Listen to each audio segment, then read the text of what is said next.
అక్రమ ఇసుక రవాణాతో మంచిర్యాల మౌన రోదనకు గురవుతోంది. ఒకటి కాదు, రెండు కాదు, రోజుకు వందల లారీల్లో ఇసుకను అక్రమంగా రాష్ట్ర సరిహద్దు దాటిస్తున్నారు. ప్రభుత్వం మారినా ఈ అక్రమ రవాణా ఆగటం లేదు.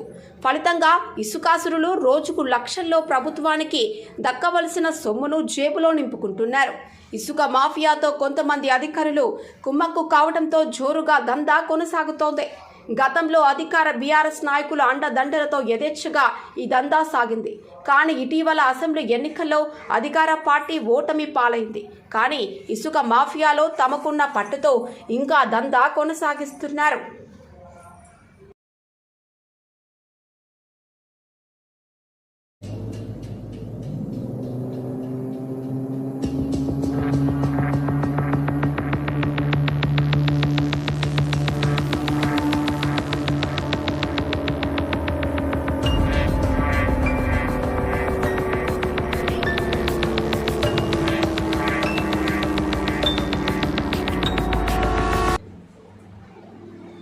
జిల్లాలో రాష్ట్ర ఖనిజాభివృద్ధి సంస్థ ఇసుక త్రవ్వకాలకు ఎలాంటి అనుమతులు ఇవ్వలేదు. జిల్లాలో గోదావరి, మంచిర్యాల నదుల పరివాహక ప్రాంతం ఉంది. గత ప్రభుత్వ హయాంలో మంచిర్యాల పరివాహక ప్రాంతంలో మాత్రమే ఇసుక త్రవ్వకానికి మినరల్ డెవలప్మెంట్ కార్పొరేషన్ అనుమతులు ఇచ్చింది.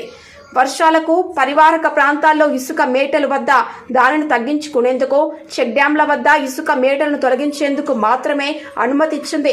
ప్రభుత్వం ఏర్పడిన తర్వాత ఇసుక రిచ్లకు త్రవ్వకాలకు అనుమతులు ఇవ్వలేదు. నిజామాబాద్ జిల్లాలో మంచిర్యాల పరివాహక ప్రాంతంలో ఇసుక త్రవ్వకాలు జోరందుకున్నాయి. ప్రధానంగా రాత్రనక పగలనక ఇసుకను తోడేస్తున్నారు. ప్రభుత్వం చొరవ తీసుకొని అక్రమ ఇసుకను నివారించాలని కోరుతున్నారు.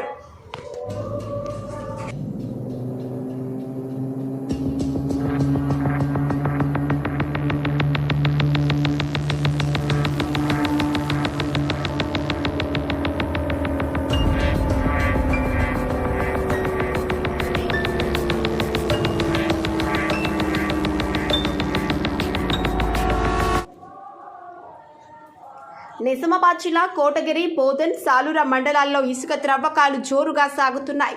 ప్రజలు ప్రభుత్వ అవసరాల కోసం తహసీల్దార్లకు వేబిల్లుల ద్వారా ఇసుకను ట్రాక్టర్లతో తవ్వేందుకు అనుమతులు ఇవ్వగా దానిని కూడా అక్రమార్కులు ఉపయోగించుకుని ఇసుకను తవ్వేస్తున్నారు.